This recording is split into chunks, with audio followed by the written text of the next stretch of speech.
Growing up, my mom was an only mom, so single mom, I guess. Yeah. So I grew up, the first like 5 years of my life was just me and her constantly in like apartment or wherever.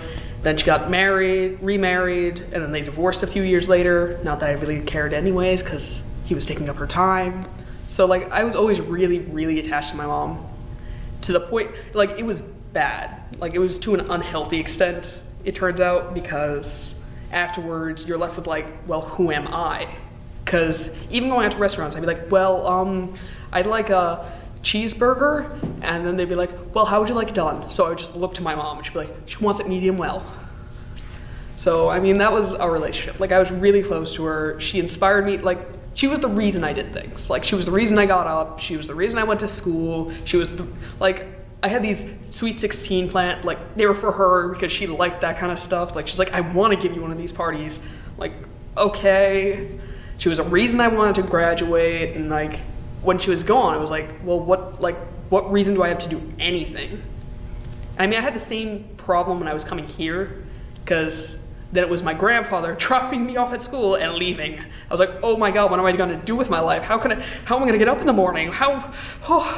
So like, it's just, like, I get really attached, and I have a hard time being alone suddenly.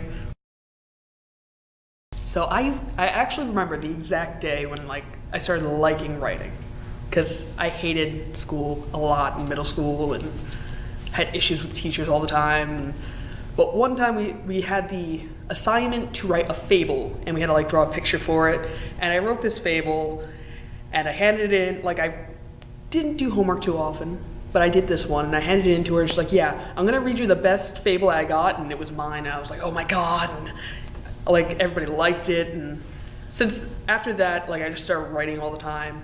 And then, like, my mom would always read what I wrote, like, if it was creative, because at that point I was like, yeah, I'm gonna become a novelist when I grow up. I'm gonna become famous like Stephen King. So she'd read everything I write, and it would always be, oh, Caitlin, that's amazing. Oh, Caitlin, that's really good. So I'd write, like, poetry, a lot of which I cringe at now. I think I still have the notebooks for it somewhere. So I go back and read them, and I'm like, oh, God. But my mom would always be there like, yeah, you're doing really great. You're doing good. This is amazing. And then I got a little older. I had like anxiety and depression when I was really young because teacher problems and just, I don't know. I was a weird, angsty child. Like, what am I doing? I questioned what I was doing with my life from a very young period. Like, I haven't achieved anything.